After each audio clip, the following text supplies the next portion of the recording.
नमो अर्हन्ताणं नमो सिद्धाणं नमो आयर्याणं नमो वज्रायाणं लोये सब साहू मंगलम भगवान वीरो गौतमी गणी मंगलम कुंद कुंदाद्यो धर्मोस्तु मंगलम सर्वमंगल मांगल्यम सर्वकल्याणकारकम प्रधानम सर्वधर्माणां जैनम जयतु शास्त्री जैनम जयतु शास्त्री जैनम जयतु शास्त्री निज वज्र पौरुष से प्रभु हरे कलुष सब हरे अंजल प्रदेश प्रदेश से पीयूष निर्झर झर सर्वोच्च हो अतएव बसते लोक के उस शिखर रे स्थाप मणि चरण को छूते चरण को छूते।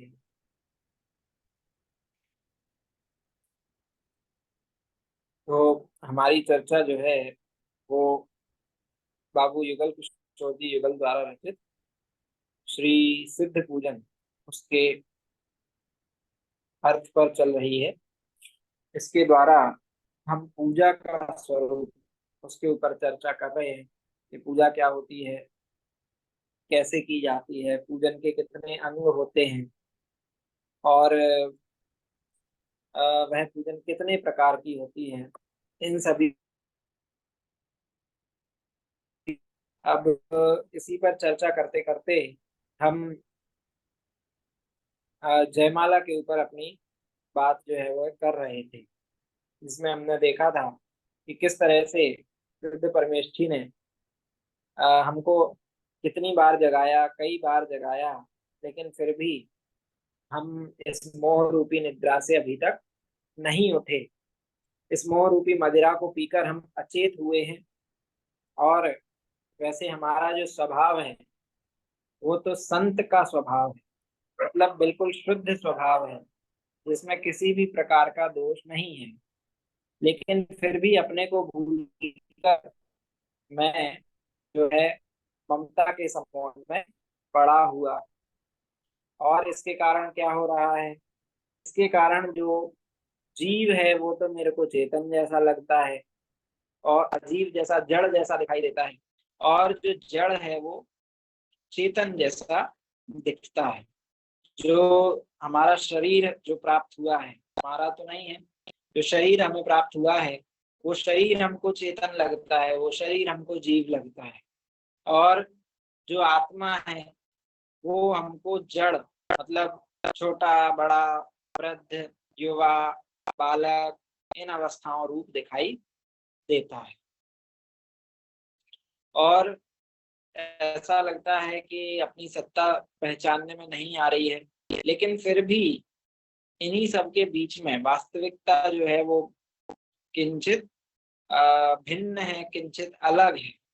क्या है वास्तविकता? कि ज्ञान की प्रतिपल उठे तरंग, ज्ञान की प्रतिपल तरंग उठ रही है, आत्माराम दिखाई दे रहा है, लेकिन चूंकि हमारी दृष्टि उसकी तरफ नहीं है इसलिए वह हम नहीं देख पा रहे हैं, उसको हम अपने ज्ञान का विषय नहीं बना पा रहे हैं।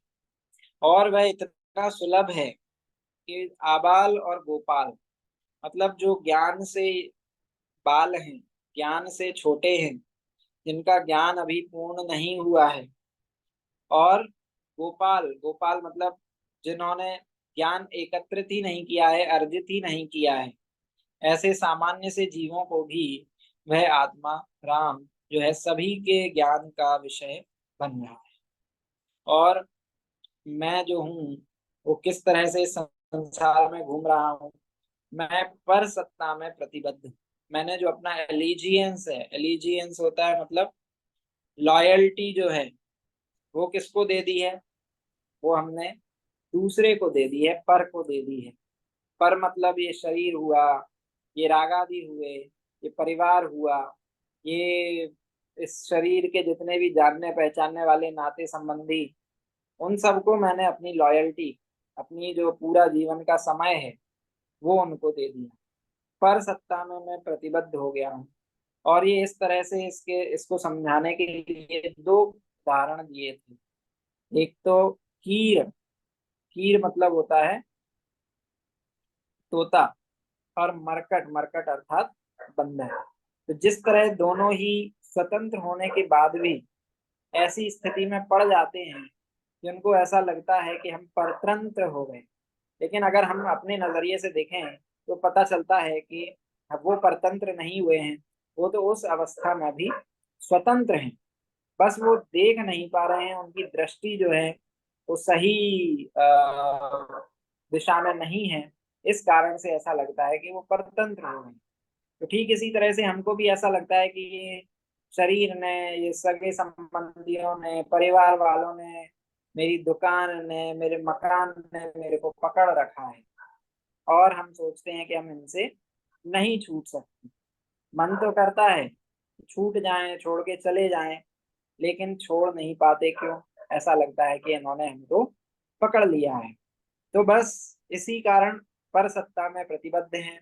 और उसके कारण जो भगवान हमको मिल गया था, तीन लोक का नाथ, मतलब जिसके आगे जिनेंद्र देव भी शीश झुकाते हैं, नतमस्तक हैं, जो तीन लोक के 100 इंद्र हैं। 100 इंद्र तो तीर्थंकर को नमस्कार करते हैं, और वो तीर्थंकर भी किसको नमस्कार करते हैं? वो अपने शुद्धात्मा को नमस्कार करते हैं। ऐसे भगवान को पाकर के भी मैंने उसको नहीं देखा। और ऐसा उपमा दी है कि मैंने कभी भी बसंत का आनंद नहीं लिया। बसंत मतलब क्या होता है? बसंत एक ऋतु है जिसमें एक सीजन है जिसमें नए नए पत्ते आ जाते हैं, पुराने पत्ते झड़ जाते हैं, वो पतझड़ का सीजन होता है। उसके बाद जब चारों तरफ हरियाली छा जाती है, वो होता है बसंत का सीजन, बसंत का मौसम। तो ऐसे अपने आत्मा को नहीं देखा, और इस बसंत का आनंद, और यही हमारा सबसे बड़ा अपराध रहा। क्या अपराध रहा? कि नहीं देखा निज शाश्वत देव, रही क्षणिका पर्यय की प्रीति। मतलब जो हमारा शाश्वत भगवान आत्मा है उसको नहीं देखा। ऐसा भगवान आत्मा जिसमें कभी भी कोई परिवर्तन नहीं होता है, जो निष्क्रिय तत्व है, ऐसे भगवान आत्मा को नहीं देखा। और क्षणिक पर्याय की हमको प्रीति अंदर से बनी रही। क्षणिक पर्याय की प्रीति अर्थात जो क्षणिक पर्याय हमको प्राप्त हुई, उसका ही राग, उसका ही मोह हमको, उसका ही अपनत्व हमको अंदर में बना है। और ये कोई सामान्य बात नहीं थी, सामान्य सी गलती नहीं थी। ऐसा नहीं कि ये बस ककड़ी चुरा ली तो उसके लिए मृत्यु दंड मिल गया। कहाँ से ककड़ी चुराई थी कि मृत्यु दंड मिला? कि राजा के यहाँ से ककड़ी चुराई थी, इसलिए मृत्यु दंड मिला। तो बस यही छोटी सी दिखाई देने वाली गलती गलती नहीं थी, वो तो वास्तविकता में एक अपराध था। और उसके कारण कहाँ कहाँ चारों गतियों का यहाँ पे वर्णन किया कि किस प्रकार पहले तो नरक में गया, फिर निगोध में गया, फिर स्वर्ग में गया। और चारों ही गतियों की दशा जो थी वो इतनी दयनीय थी कि कोई भी वहां पर लेकिन दया का विधान, दया का रूल, दया का नियम नहीं। ऐसा दयनीय अवस्था में तो पहुंचे, लेकिन कोई दया दिखाने वाला, दया करने वाला नहीं। और अगर कोई अपराधी को शरण दे तो वो भी क्या कहलाता है? अपराधी कहलाता है। जैसे किसी व्यक्ति ने कोई मर्डर किया, और सभी लोगों के सामने भरे बाजार में उसने मर्डर किया हो, लेकिन अब ऐसे उसको सजा तो नहीं दी जा सकती। उसके लिए भी प्रॉपर एक चैनल है हमारे यहाँ कि भाई कोर्ट में जाएगा, केस चलेगा, उसके बाद सारे गवाह होंगे, सबूत होंगे, वो प्रूव करेंगे, तब जाके सजा मिलेगी। लेकिन इतना सब होने के बाद भी यदि वो व्यक्ति छूट जाता है, बरी हो जाता है, बाइज्जत बरी हो जाता है, कन्विक्ट नहीं होता है, तो हम क्या कहते हैं? क्या कहते हैं? निर्दोष। हाँ, निर्दोष है। निर्दोष है, सबके सामने उसने अपराध किया है और फिर भी उसको सजा नहीं मिले, तो हम क्या बोलते हैं? कि जज जो है ये जरूर इससे मिला हुआ मिला हुआ। है, जरूर कोई ना कोई रिश्वत इससे ली है। तो भाई जज जैसे व्यक्ति को, जिसको समाज में इतना आदर की दृष्टि से देखा जाता है, उसको भी जब हम इस प्रकार लांछन लगा देते हैं, तो फिर अगर भगवान हमारी मदद करते, इस अपराध करने वाले को अपराध की सजा से बचा लेते, तो क्या होता है, भगवान पर भी ये अपराधी होने का लांछन लग जाता। लेकिन भगवान ऐसा करने में समर्थ नहीं है, और वो ऐसा करते भी नहीं है। तो अब हम आगे अपनी बात करते हैं।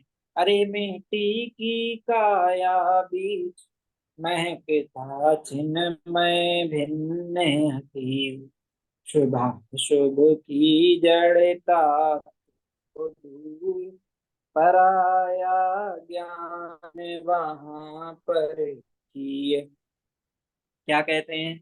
इस मिट्टी की काया के बीच में, आप भैया हमने अपराध तो कर लिया, लेकिन इस अपराध से बचा भी जा सकता है, से इस सजा का अंत आ सकता है कि नहीं आ सकता है?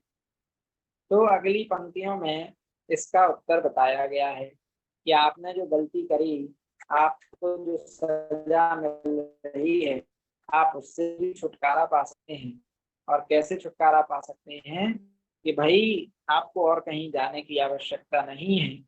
ये जिसमें आपने अपनापन कर रखा है, जो आपको दिखाई देने वाला आपका सबसे निकटतम पड़ोसी है, बस उसी के अंदर आपकी जो अपराध की जो क्षमा याचना है, या कहीं अपराध को मिटाने का उपाय है, वो यहाँ पर बैठा हुआ है। कैसा है? अरे मिट्टी की काया बीच महकता चिन्मय भिन्न अति। ये जो काया दिखाई दे रही है, ये कैसी है? मिट्टी की है। बोलते हैं ना, माटी का तन, माटी का मन, माटी की राजधानी गई, है ना, ये भजन है। तो सब कुछ मिट्टी का, और इसी मिट्टी की काया के बीच में एक महकता हुआ चिन्मय, महकता हुआ गायक, महकता हुआ भगवान आत्मा भिन्न बैठा हुआ है, अत्यंत भिन्न। अतीव का मतलब अत्यंत भिन्न बैठा। ऐसा नहीं है कि भाई अनादि काल से इस शरीर के साथ रहते रहते इस जीव का एक प्रदेश भी पुद्गलमय हुआ हो। बताइए, सोना जब निकलता है तो कैसे निकलता है? पत्थर के रूप में निकलता है, या रेत या मिट्टी के रूप में निकलता है। और मिट्टी के बीच में पड़ा हुआ, अब सोचिए कितने साल से वो बन रहा होगा, धरती के अंदर पड़ा हुआ होगा। लेकिन जब हम निकालते हैं और उसको तपाते हैं, तब हमको क्या पता चलता है कि उस अवस्था में पड़े हुए होने के बाद भी वो तो बिल्कुल शुद्ध पड़ा हुआ है। किंचित मात्र भी सोना जो है वो मिट्टी रूप नहीं हुआ, मिट्टी जो है वो सोने रूप नहीं हुई। तो ठीक इसी तरह इस मिट्टी की काया के बीच में ऐसा पारस पत्थर पड़ा हुआ है कि जो जिसको स्पर्श करते ही सभी चीजें कैसी हो जाती हैं? स्वर्णमय। और देखिए, महकता इस शब्द के ऊपर बहुत ध्यान आकर्षित किया है। महकता चिन्मय भिन्नति, इस शरीर में आत्मा है, इस वजह से इस शरीर में कोई गंध है, कोई दुर्गंध नहीं आ रही है।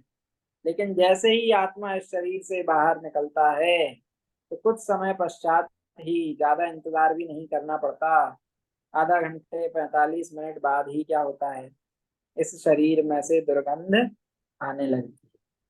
वास्तविकता में दुर्गंधता का ही पिंड है, अशुद्धि का, मलमूत्र का ही पिंड है।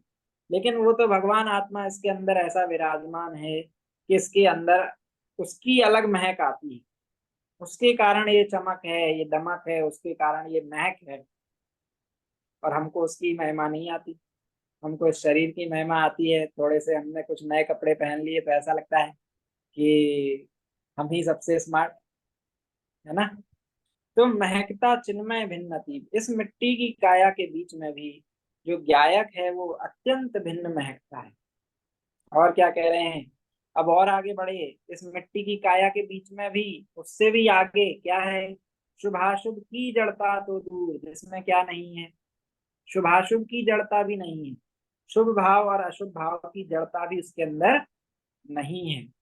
अब आप कहेंगे भैया अशुभ भाव को तो हमने माना कि वो जड़ के बुरे होते हैं,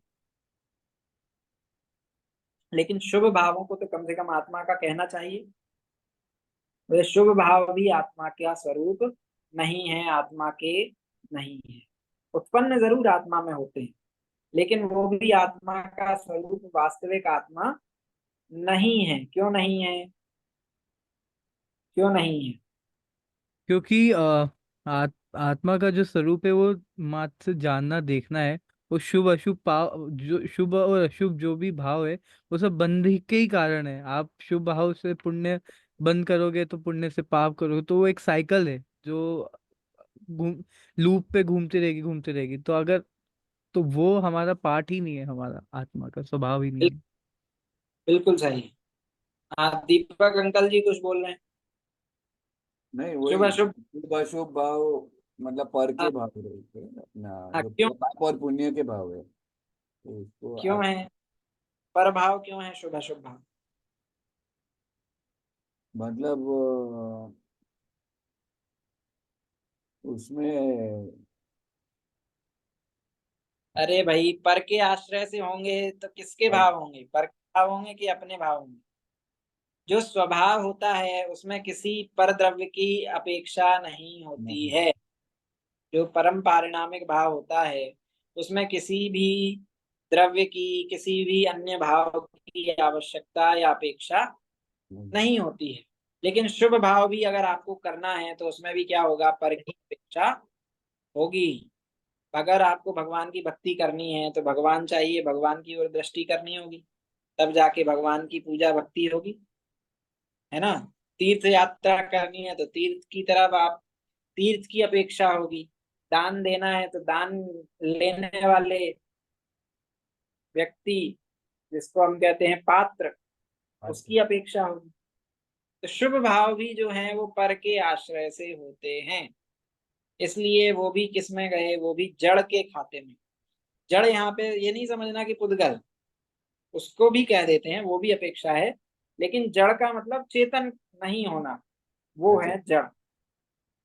चेतनता का नहीं होना वो है जड़। और चेतना का क्या स्वरूप है, चेतना किसे कहते हैं, ज्ञान और दर्शन को ही दर्शन। चेतना। तो जो चेतना नहीं है वो जड़। तो शुभ और अशुभ भावों में चेतना नहीं है, इस वजह से वो क्या है, वो भी जड़ की श्रेणी में आते हैं। तो वह मुझ भगवान आत्मा में शुभाशुभ की जड़ता भी नहीं है। और तो और इससे भी आगे एक और कदम, चलो शुभ अशुभ भाव भी मान लिया कि आत्मा के नहीं है, वो कह रहे हैं पराया ज्ञान वहां पर की है। और जो पर को जानने वाला ज्ञान है, ऐसा ज्ञान भी आत्मा का नहीं है। जैसे अपना एक पुत्र हो और बाहर कोई दुनिया में गलत काम करे, तो माता पिता क्या कहते हैं कि भाई ये पुत्र हमारा पुत्र नहीं है। आप जो भी कहो, दुनिया चाहे जो कहे, लेकिन हम इसको अपना पुत्र नहीं मानते। क्यों नहीं मानते भाई, वो तो हुआ तो आपसे ही उत्पन्न है, 17-18 साल तक आपने ही उसका पालन पोषण किया है, लेकिन फिर आप कैसे कह सकते हैं कि ये आपका पुत्र नहीं है? कि भाई ये हमारे खानदान का नाम नीचे कर रहा है। जो हमारे परिवार के, जो हमारे खानदान के अ, जो भी हम अच्छे कार्यों में प्रवृत्त होते थे, जो भी हमारी प्रवृत्ति है, जो भी हमारे यहाँ परंपरा है, उसको ये नहीं मानता है, तो इस वजह से हम इसको अपना पुत्र नहीं मानते।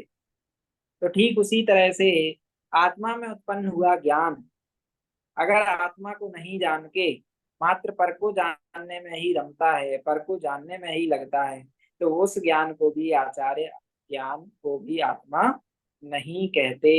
उस ज्ञान को भी पराया ज्ञान कहते हैं, उस ज्ञान को भी जड़ कहते हैं। जैसे आपको इंजीनियरिंग का ज्ञान है, तो इंजीनियरिंग का ज्ञान है ना, इंजीनियरिंग तो पर चीज है, पर वस्तु है। इंजीनियरिंग का ज्ञान हुआ, डॉक्टर हैं अगर आप तो डॉक्टरी का ज्ञान, वो भी डॉक्टरी का ज्ञान, वो भी क्या है, पर है। शास्त्र का ज्ञान, और देखिए और आगे चल के कितने मतलब डंके की चोट पे इस बात को कहा है, शास्त्र का ज्ञान वो भी कैसा है, वो भी पर का ज्ञान, तो पर से उत्पन्न हुआ। जब तक आत्मा स्वयं को नहीं जानेगा तब तक पराया जो ज्ञान है वो भी क्या कहलाएगा, पराया ज्ञान वहाँ पर की है। पर को जानने वाला, पर से उत्पन्न हुआ, पर के आश्रय से उत्पन्न हुआ ज्ञान, वो भी क्या है, वो भी पराया है। तो इन सभी से भिन्न मिट्टी की काया में जो चेतन है वो विद्यमान है। आगे क्या कहते हैं, अहो चित परम अकर्ता नाथ, अरे वह निष्क्रिय तत्व विशेष, अपरिमित अक्षय वैभव कोश, सभी ज्ञानी का वह परिवेश। कहते हैं अहो, ये संबोधन सूचक शब्द है, सभी को संबोधन कर रहे हैं। क्या कहते हैं, अहो चित परम अकर्ता नाथ, अहो वो ज्ञाता स्वरूप। चित मतलब चित से ही कितने सारे शब्द आपने देख लिए होंगे, चिन्मय, चिद्रूप, है ना, चिदेश, चैतन्य, ये चित्त के ही सब, चित्त से ही बने हुए शब्द हैं। तो चित्त की मतलब, चित्त मतलब एक शब्द में पूरा का पूरा आत्मा का स्वरूप छिपा हुआ है।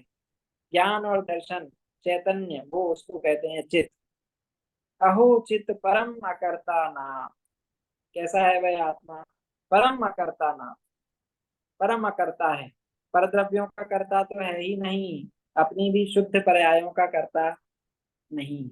बताइए, आदिनाथ भगवान को मोक्ष, सॉरी, केवल ज्ञान हो गया, उसके बाद वो चाहते तो सिद्ध दशा ला सकते थे कि नहीं ला सकते थे, नहीं ला सकते।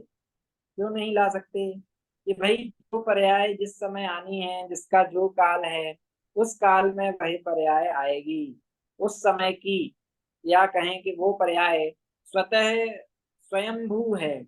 स्वयंभू मतलब अपने से उत्पन्न होने वाली है, उसमें किसी भी पर की अपेक्षा नहीं है, अपने से उत्पन्न होती है, अपने लिए उत्पन्न होती है, अपने में उत्पन्न होती है। तो ऐसा परम अकर्ता नाथ, मतलब अपनी भी शुद्ध पर्यायों के कर्ता नहीं है, ऐसा वह भगवान आत्मा है, ऐसा मैं भगवान आत्मा हूँ। अहो चित परम अकर्ता नाथ, कहाँ हम परद्रव्य के कर्तृत्व की बात करते हैं, ये उससे भी आगे की बात है, परम अकर्ता नाथ। अभी चूंकि ये सिद्ध पूजन है, तो आप देखिए कभी भी आत्मा का कंपैरिजन होता है वो किससे होता है, आत्मा का कंपैरिजन हमेशा सिद्ध भगवान से होता है, अरहंत भगवान से क्यों नहीं होता। शुद्ध आत्मा का कंपैरिजन अरहंत भगवान से क्यों नहीं किया जाता। क्योंकि उनके 4 कर्म अभी बाकी है, सिद्ध दशा हाँ, प्राप्त नहीं। कर्म अभी बाकी हैं, लेकिन सिद्ध भगवान जो है उनका परम शुद्ध स्वरूप प्रकट हो गया है। मतलब जैसा भगवान आत्मा का परम शुद्ध स्वरूप है, वैसा उस अवस्था में प्रकट हो गया है। तो ऐसे उनसे ही इस शुद्धात्मा की तुलना, उनसे ही इस शुद्धात्मा का जो कहें कंपैरिजन किया जाता है, उनका ही उदाहरण देखिए इस भगवान आत्मा को समझाया जाता है। तो अभी सिद्ध पूजन चल रही है, तो आत्मा को समझाने के लिए जो जो विशेषण सिद्धों में घटित होते हैं, वो सारे विशेषण यहाँ भगवान आत्मा में घटित कर रहे हैं कि वह चैतन्य स्वरूप है, परम अकर्ता नाथ है। सिद्ध भगवान कभी किसी का करने नहीं जाते।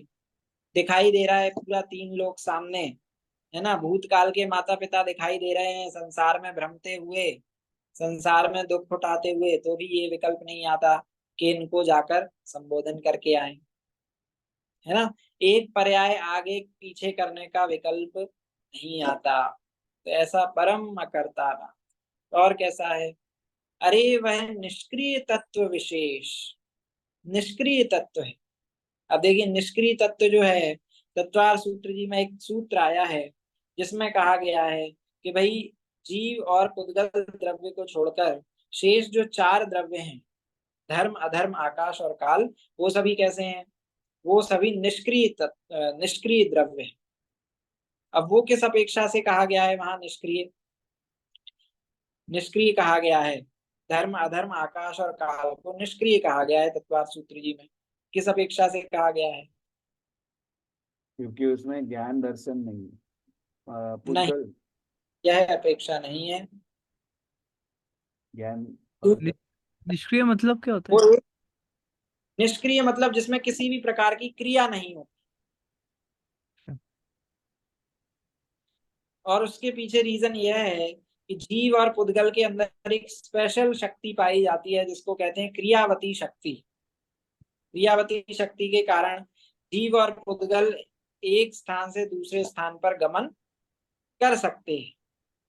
तो ये होती है क्रियावती शक्ति, और ये मात्र जीव और पुद्गल के अंदर ही पाई जाती है। यहाँ पे आपको जो भी चलता हुआ दिखाई देता है, गमन करता हुआ दिखाई देता है, वो या तो जीव होता है या फिर पुद्गल होता है। धर्म अधर्म आकाश और काल ये कहीं पर भी गमन नहीं करते। जहां पर हैं मतलब वहीं वो पर, खाली सहाय करते हैं। हाँ, धर्म सहायक। खाली सहाय करते हैं। जीव अपनी स्वयं की शक्ति से गमन करता है, तब इनके ऊपर आरोप आ जाता है कि धर्म द्रव्य के कारण गमन कर रहा है, धर्म द्रव्य गमन करने में निमित्त है। तो भाई, धर्म अधर्म आकाश और काल में ये क्रियावती शक्ति नहीं है, इस कारण से उसको क्या कहा, उनको कहा जाता है निष्क्रिय। लेकिन यहाँ पे कह रहे हैं कि भगवान आत्मा भी निष्क्रिय तत्व है, उसके अंदर भी किसी भी प्रकार की क्रिया नहीं होती है। ऐसा परम पारिणामिक भाव है जिसके अंदर किसी भी प्रकार की क्रिया, क्रिया का मतलब यहाँ समझ लीजिए परिणमन नहीं होता है। मतलब यहाँ हम कहें तो दृष्टि का जो विषय है, जिसका आश्रय करने से, जिसकी दृष्टि करने से सम्यक दर्शन की प्राप्ति होती है, ऐसे भगवान आत्मा की बात की जा रही है कि मैं वह भगवान आत्मा हूँ। कैसा हूँ? निष्क्रिय तत्व हूँ। और क्या क्या लगा है, एक शब्द और लगा है, विशेष। विशेष तत्व हूँ, सामान्य तत्व नहीं हूँ। सामान्यतया तो निष्क्रिय तत्व कहा जाए तो किन्हें कहेंगे? धर्म अधर्म आकाश और काल। लेकिन मैं विशेष तरह का निष्क्रिय तत्व हूँ। मेरे अंदर ये पर्यायों का भी प्रवेश नहीं है। तो अहो चित परम अकर्ता नाथ, जानने देखने वाला, अकर्ता स्वभावी और परिणमन से रहित ऐसा विशेष तत्व मैं हूँ। अपरिमित अक्षय वैभव कोश। और कैसा हूँ? अपरिमित मतलब जिसकी कोई सीमा नहीं है। परिमाण, परिमाण मतलब मेजरमेंट। तो अपरिमित मतलब जिसका कोई मेजरमेंट नहीं है, इनफाइनाइट, ऐसा अपरिमित। अक्षय, कभी भी खत्म नहीं होने वाला, अक्षय। वैभव कोश, ऐसे वैभव का मैं कोश हूँ। कोश मतलब समझते हैं क्या होता है? कोश का मतलब, पिंड पिंड। कोश का मतलब होता है, आपने देखा होगा, दान कोश होता है, शब्द कोश होता है। हाँ शब्द कोश, मतलब पिंड ना, मतलब जहाँ पे, नहीं, कोश मतलब होता है खजाना, खजाना। है ना? कोषाध्यक्ष मंदिर में होते हैं, संस्थाओं में होते हैं कोषाध्यक्ष। हम्म। कोषाध्यक्ष मतलब कोष के जो अध्यक्ष हैं, कोष के जो हेड हैं। कोष मतलब होता है खजाना, खजांची। तो ऐसे वैभव का मैं कोष हूँ। कैसे वैभव का मैं कोष हूँ? जहां पर किसी भी प्रकार का कोई परिमाण नहीं है, इतना बड़ा है कि उसको हम नाप नहीं सकते। और कभी भी, मतलब समझिए, इस चैतन्य द्रव्य में से अनंत काल तक केवल ज्ञान की अनंत पर्यायें निकलती रहें तो भी ये कभी खाली नहीं हो।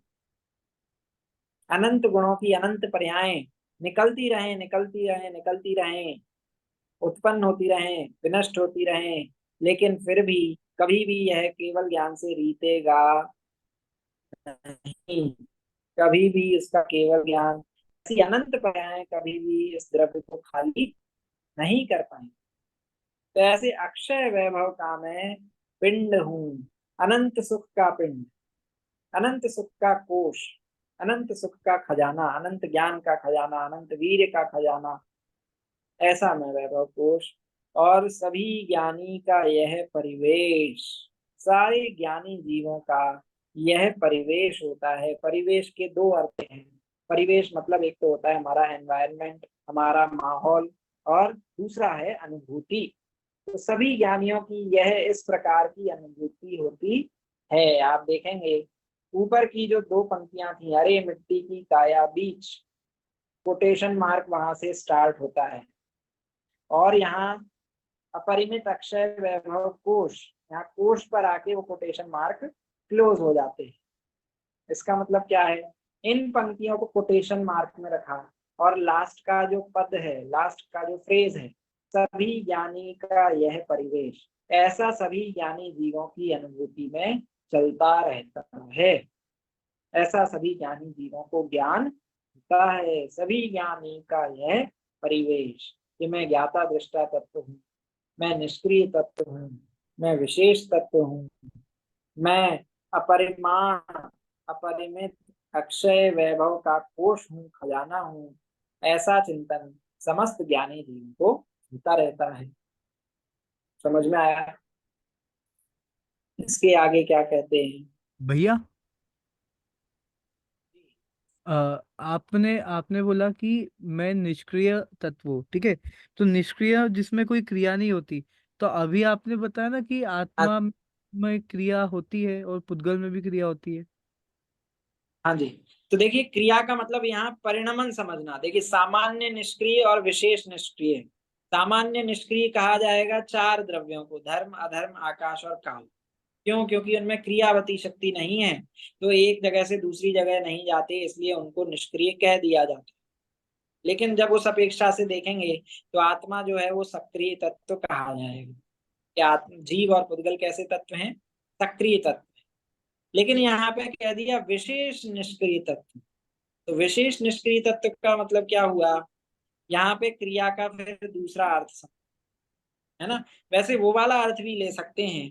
आप देखेंगे तो सिद्ध भगवान हैं, जब सिद्ध बन जाते हैं तो फिर क्या उनके अंदर क्रियावती शक्ति होती है कि नहीं होती है?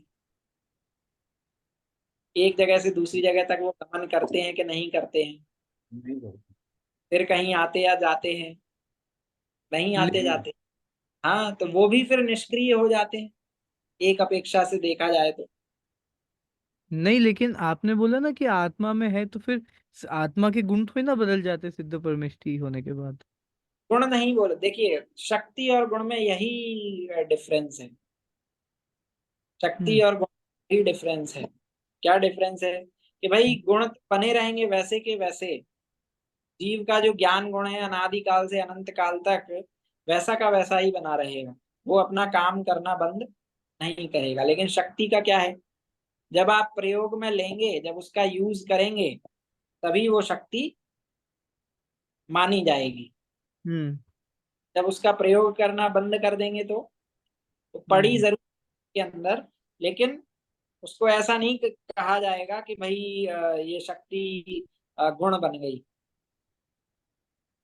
तो क्रियावती शक्ति है, क्रियावती गुण नहीं कहा, क्रियावती शक्ति है, गमन करने की शक्ति है। है ना। लेकिन जब सिद्ध बन जाते हैं तो अब उस शक्ति का कोई प्रयोग तो है ही नहीं। तो शक्ति भले ही अंदर में विद्यमान हो, आगे अब जो सिद्ध परमेष्ठी हैं वो इस लोकाकाश के अंतिम वलय में जाके स्थित हो जाते हैं। उसके आगे क्यों नहीं जा पाते? तो तत्वार सूत्र जी में ही उत्तर दिया गया है कि भाई धर्म द्रव्य आलोकाकाश में धर्म द्रव्य के अभाव होने के कारण सिद्ध जो हैं वो उधर पे गमन नहीं कर पाते। तो शक्ति तो है लेकिन गमन नहीं कर पाते। तो हम्म। यहाँ पर निष्क्रिय कहने का यह अर्थ है। यहाँ पे जो मैंने आपको एक सामान्य अर्थ समझाया वो वाला अर्थ नहीं है। यहाँ पर निष्क्रिय तत्व का अर्थ यह है कि ये विशेष तरह का निष्क्रिय तत्व है। कैसा निष्क्रिय तत्व है? कि भाई जिसके अंदर पर्यायों का परिणमन वो भी नहीं है, पर्याय भी जिसके ऊपर ऊपर तैरती हैं, ऐसा निष्क्रिय तत्व वह है जिसके अंदर। अब क्रिया किसको कहा जाता है? पर्याय का ही दूसरा नाम क्रिया है। जानने रूप क्रिया मतलब जानने रूप पर्याय। चलने रूप क्रिया, रुकने रूप क्रिया, ये पर्याय हैं। तो ऐसी पर्याय भी जिसके अंदर नहीं है, पर्यायों की भी जिसमें कोई अपेक्षा नहीं है, ऐसा मैं निष्क्रिय तत्व विशेष हूँ। यह अर्थ यहाँ पे समझना चाहिए। क्लियर हुआ? हम्म। हाँ भैया। तो ये ठीक है। आगे क्या कहते हैं? बताए मर्म अरे यह तुम्हारे बिन वह देही नाथ, विधाता शिव पथ के तुम एक, पड़ा में तस्कर दल के हाथ। और कवि को अब महिमा आ रही है कि ये सारी बातें, इसको आपके बिना कौन बता सकता है? बताए मर्म अरे यह कौन, यह मर्म, यह सार आपके बिना, तुम्हारे बिना कौन बता सकता है हे प्रभु? वैदेही नाथ, वैदेही नाथ कह के किसको संबोधन कर रहे हैं? सिद्ध परमेष्ठी को कि सीमंदर भगवान को? इस सीमंदर पूजन में वो यही कहते हैं, वैदेही हो देह में अतः विदेही नाथ। और यहाँ कह रहे हैं तुम आप बताए मर्म अरे यह कौन, तुम्हारे बिन वैदेही नाथ। तो यहाँ वैदेही नाथ किसको कहा जा रहा है? विदे विदे कौन? सिमंदर भगवान। हाँ, विदे विदे, सिद्ध विदे नाथ, विदे। सिद्ध भगवान को कि सीमंदर भगवान? यहाँ पर विदे के सिमंदर भगवान। सिमंदर भगवान को, क्योंकि सिमंदर भगवान ही तो अभी वो आ, आ, उनका ही तो समोशरण चल रहा है, सिद्ध परमेश्वरी तो बोल ही नहीं सकते। लेकिन अभी सिद्ध पूजन में सीमंदर भगवान को कैसे याद कर लिया? लेकिन अभी लेकिन वो समोशरण तो उनका ही होता है ना, जो बोलते हैं। तो सिमंदर भगवान, इसलिए इसलिए रमुकार मन में भी पहले अरन परमेष्ठी को पूजा जाता है, ताकि क्योंकि जो आपको, जिन्होंने आपको गाइड करा है सिद्ध भगवान बनने के लिए, तो इसलिए हम इधर वो उन विधेय क्षेत्र में जो विराजमान है सिमंदरनाथ भगवान, उनको नमन कर रहे हैं। जी, देखिए समझने को हम समझ सकते हैं, लेकिन विदेही का मतलब वही नहीं होता है कि जो विदेह में रहते हैं इसलिए वो वैदेही। जो देह में रह के भी देह से भिन्न है, या जिनके हाँ, देह है ही नहीं, देह ऐसे से भिन्न। ना सिद्ध परमेश्वर कहा गया है। जो देह से भिन्न हो गए, उनकी अब देह बाकी नहीं रह गई है। क्यों? क्योंकि आघाती कर्म जो नाम कर्म है जिसके कारण ये शरीर प्राप्त होता है, वह देह अब उनके, वह नाम कर्म नहीं रह गया है, तो देह भी उनके नहीं रह गई। और जरूरी नहीं है कि मात्र दिव्य ध्वनि के द्वारा ही भगवान मोक्ष मार्ग बताएं, बिना वचनों के भी मोक्ष मार्ग बताया जाता है। शरीर से मोक्ष मार्ग बताया जाता है ना? साथ में शरीर नहीं भी हो, शुद्ध स्वरूप जो आत्मा का है, सिद्ध परमेष्ठी के द्वारा हमको मोक्ष मार्ग पता चलता है कि नहीं चलता है? वो पूर्ण अवस्था।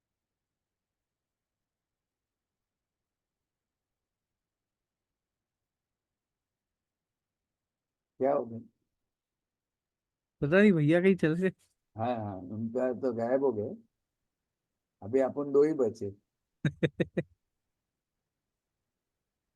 ये मतलब कैसा है इसमें? हरियन परमेष्ठी और सिद्ध परमेष्ठी, मगर हरियन भगवान का तो सम्मोचरण है, उनकी वाणी करती है ना। इसके लिए हम्म। अपन हरियन को ऊपर मानते हैं और सिद्ध हम्म। को बाद में, क्योंकि सिद्ध भगवान तो बोलते नहीं है, कुछ करते नहीं है। तो फिर ये विधेयी का जो भैया ने अभी बताया, देह में हाँ, रेखा। मतलब ये एक्चुअली, ये इसमें मीनिंग अलग है। वो विदे अलग है, अपन जो विदे समझ रहे हैं ना, हम्म। वो अलग है। ये विदे मतलब बॉडी के साथ नहीं है, देह में रहकर देह से विदाउट भिन्न। बॉडी, ऐसा। तो वो फिर सिद्ध भगवान हो गए, हम्म। अशरीरी। हम्म। तो हमको यह मर्म कौन बताता है? तुम्हारे बिन वैदेही नाथ, अर्थात हे सिद्ध परमेष्ठी, आपके द्वारा, आपके अलावा हमको यह मर्म है, हमको यह सार है, ये सारी बातें और कौन बता सकता है? तो विदेही नाथ अर्थात देह से बिल्कुल भिन्न जो हो गए हैं ऐसे सिद्ध परमात्मा, उनको कहा है विदेही नाथ। और सीमंदर परमेष्ठी को भी विदेही नाथ क्यों कह सकते हैं? एक तो वो विदेह क्षेत्र में रहते हैं इसलिए भी कह सकते हैं, और वैदेही हो देह में रहते हुए भी जिनकी देह दृष्टि नहीं है तो उनको इसलिए भी विदेही कहा जाता है। लेकिन यहाँ पर जो विदेही नाथ रेफरेंस है वो किसको है? तो सिद्ध परमेश्वर। और विधाता शिव पथ के तुम एक, विधाता मतलब स्थापन करने वाले, स्थापना करने वाले, निर्माण करने वाले। बोलते ना भारत भाग्य विधाता, तो भारत के भाग्य का विधाता अर्थात निर्माण करने वाले। तो ऐसे ही शिव पथ के विधाता, विधाता अर्थात ब्रह्मा जी को भी विधाता शब्द से एड्रेस किया जाता है, संबोधित किया जाता है। क्यों? क्योंकि ऐसा माना जाता है कि ब्रह्मा जी ने इस सृष्टि का निर्माण किया है। वैसे ही सिद्ध शिव पथ अर्थात मुक्ति मार्ग के विधाता कौन है? ऐसे सिद्ध परमेष्ठी, उनको कहा गया है विधाता। तो आपके बिना इस मर्म को कौन बताता है सिद्ध परमेष्ठी? आप शिव पथ के अर्थात मुक्ति मार्ग के विधाता हैं, और मैं कहाँ, आप कहाँ इतने परमेश्वर, और मैं बिल्कुल एक तुच्छ प्राणी, मैं कहाँ पड़ गया? पड़ा मैं तस्कर दल के। तस्कर समझते हैं? जो स्मगलिंग करते हैं उनको कहते हैं तस्कर। जैसे वीरप्पन का नाम आपने सुना होगा, तो वो चंदन तस्कर था, है ना, चंदन की तस्करी करता था, चंदन को छुपाकर बेचता था। और वैसे ही आपने सुना होगा कि हाथी दांत के भी तस्कर होते हैं, हाथियों के दांत निकाल लेते हैं और उसकी तस्करी की। तो कोचिंग मैं किन तस्कर पड़ गया? मैं इन 8 कर्मों रूपी तस्कर के हाथ में पड़ गया। तो विधाता शिव पथ के तुम एक, पड़ा मैं तस्कर दल के हाथ। वैसे तो आप में और मुझ में कोई भी अंतर नहीं था, लेकिन आप जो हैं, आपने मुक्ति के मार्ग की स्थापना करी। आपने सबसे पहले बताया कि मुक्त कैसे हुआ जाता है। आपने बताया कि भाई इस संसार के जो भी सारे दुखों का अभी तक वर्णन किया है, उन दुखों से कैसे छूटा जा सकता है। आप इस मुक्ति मार्ग के विधाता हैं। जैसे आदिनाथ भगवान को भी हम विधाता शब्द से संबोधित करते हैं। क्यों करते हैं? क्योंकि भाई चतुर्थ काल में ये असी मसी कृषि शिल्प कला वाणिज्य, ये इन मार्ग को बताने वाले, इन विविध विद्याओं को बताने वाले कौन थे? वो भी आदिनाथ भगवान ही थे। इसलिए उनको भी क्या कहा जाता है? विधाता कहा जाता है। तो ऐसे ही मुक्ति मार्ग के कौन है विधाता? सिद्ध परमेष्ठी, जिन्होंने सिद्ध होकर बताया कि भाई इस तरह से आप इस मार्ग पे चलेंगे तो बाकी सारे जीव भी सिद्ध हो सकते हैं। तो आप इस मार्ग के बनाने वाले हैं। और आप तो वो हो गए, और मैं कहाँ पड़ा हूँ? पड़ा मैं तस्कर धन के हाथ। मैं ऐसे अष्टकर्म रूपी तस्करों के हाथ में पड़ गया। और क्या कहते हैं? किया तुमने जीवन का शुरू, ये सब मोह कर्म और घात, तुम्हारा पौरुष झंझावात, झड़ गए पीले पीले पात। क्या कहते हैं? हे सिद्ध भगवान, आपने अपने जीवन का शिल्प किया है। शिल्प समझते हैं? शिल्प आजकल बहुत प्रचलित हो गया है। शिल्प कला, शिल्प कला। शिल्प कला, है ना। तो जैसे मूर्ति कला जो होती है उसको एक तरह से शिल्प कला कहा जाता है। अब देखा जाए तो पत्थर का एक टुकड़ा ही होता है, लेकिन उस पत्थर के टुकड़े को किस तरह से सुंदर मूर्ति के रूप में परिवर्तित किया जा सकता है ना। एक कलाकार जो होता है, शिल्पकार जो होता है, उस अभद्र से दिखने वाले पत्थर के टुकड़े में भी एक सुंदर सी पूजनीय मूर्ति का रूप निखार सकता है। तो ठीक उसी तरह से हे सिद्ध परमेष्ठी, हमारा जो जीवन दोषों से संयुक्त था, है ना, दोषों से परिपूर्ण था, तो उसका आपने शिल्प किया है। उसके आपने विकारों को नाश करके, उसके विकारों को छांट कर, उन विकारों को निकाल कर क्या किया? आपने जीवन की एक सुंदर रचना प्रारंभ करी। आपने अपने जीवन को सुंदर बनाया। और क्या किया? खिरे सब मोह कर्म और गाप। आपके तीनों प्रकार के जो कर्म हैं वो खिर गए हैं। कौन कौन से कर्म हैं? मोह कर्म अर्थात, मोह अर्थात तो समझ द्रव्य लीजिए कर्म, भाव भाव कर्म। कर्म और नो कर्म। कर्म अर्थात समझ लीजिए द्रव्य कर्म। और गात अर्थात समझ लीजिए नो कर्म। नो कर्म। शरीर। गात का एक और है शरीर। शरीर। सिद्ध भक्ति के ना द्रव्य कर्म है, ना भाव कर्म है, और ना नो नो। कर्म है। तो भाई जिस प्रकार आपने देखा होगा कि भाई प्रत्येक पत्थर के अंदर एक सुंदर मूर्ति विराजमान है। आपको क्या करना है? कुछ उसमें जोड़ना है, कुछ उसमें लाके चिपकाना है, कुछ नहीं करना। जो एक्स्ट्रा पार्ट है बस उसको निकाल देना है और मूर्ति अपने आप वहां प्रकट हो जाएगी। जो शिल्पकार है वो क्या करता है? मूर्ति के एक्स्ट्रा एक्स्ट्रा पार्ट्स को निकाल देता है और उसी पत्थर में से जो मूर्ति है वो प्रकट हो जाती है।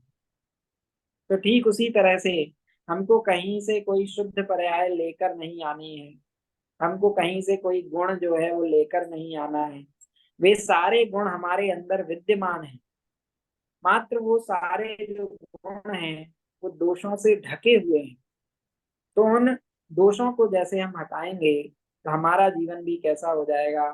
सुंदर रचना अर्थात शिल्प में परिवर्तित हो जाएगा।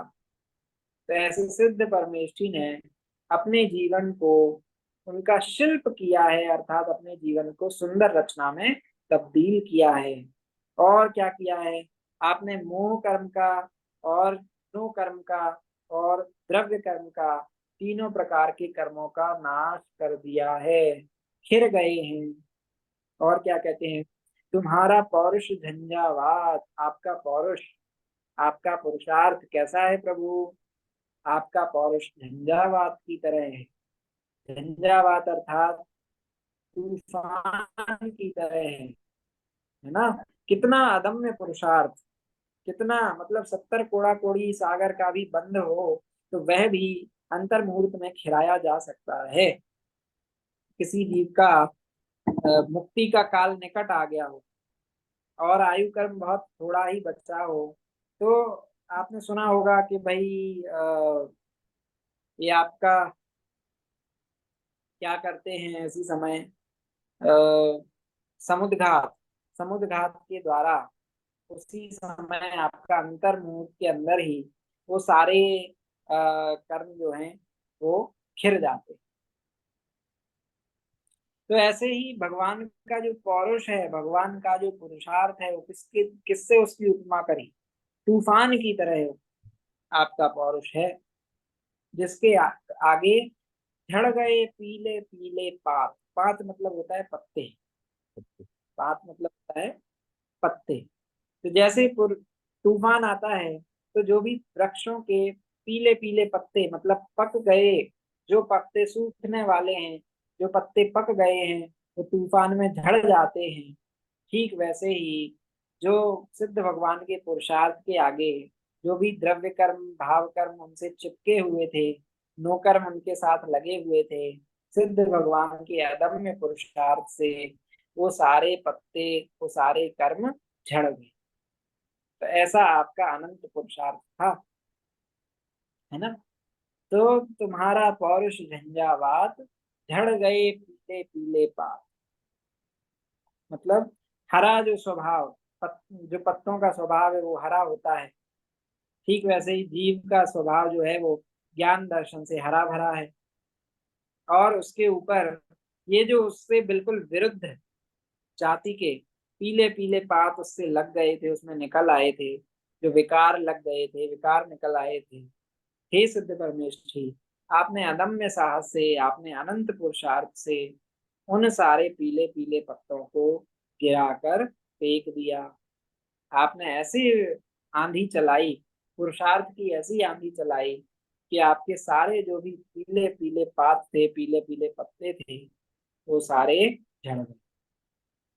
अर्थात आप सारे कर्म से रहित हो गए। ठीक है? तो इस तरह से हमने इन 6-8 पंक्तियों पे आज अपनी चर्चा करी है। आगे कुछ और हमारी जो पंक्तियां बची हैं उनके ऊपर हम शेष चर्चा कल करेंगे और इसको वाइंड अप करेंगे। देखिए, थर्सडे को क्योंकि मैं बाहर जा रहा हूँ, तो अगर आप लोग को कन्वीनियंट रहे तो हम कल अपनी क्लास कर सकते हैं। आप कोई प्रॉब्लम नहीं हो तो। कोई प्रॉब्लम। भैया आइए मैं हमें। मैं नहीं आ पाऊंगा क्योंकि मेरी रिकॉर्डिंग है। तो मतलब वो आज क्लास थी तो मैंने आज अच्छा। नहीं रखी, उसको कल कर दी थी इसलिए। अच्छा, फ्राइडे को ठीक है। तो फ्राइडे अगर जल्दी फ्राइडे को करें ले तो लो। चल सकता है क्या? फ्राइडे को कर लो। नहीं तो नहीं मैं आप क्लास कर लेना, मैं ऑफलाइन सुन लूंगा, ऑनलाइन मतलब उसके बाद रिकॉर्डेड सुन लूंगा मैं। हाँ ठीक है, कोई प्रॉब्लम नहीं। वो ऐसे लाइव का थोड़ा वैसा रहता है ना, कोई हाँ हाँ। दिक्कत नहीं। मैं फ्राइडे फ्राइडे को सैट फ्राइडे फ्राइडे को कर सकते हैं फिर। फ्राइडे सैटरडे संडे और शायद मंडे को भी मैं बाहर ही रहूँ। इस अच्छा। वजह से चाह रहा हूँ कि गैप नहीं हो। कोई बात नहीं, हम कल क्लास रखेंगे तो रिकॉर्डिंग तो चल ही रही है, तो सेव कर। हम्म। चलिए, आप कोई प्रश्न, आपका कोई बात समझ में नहीं आई हो?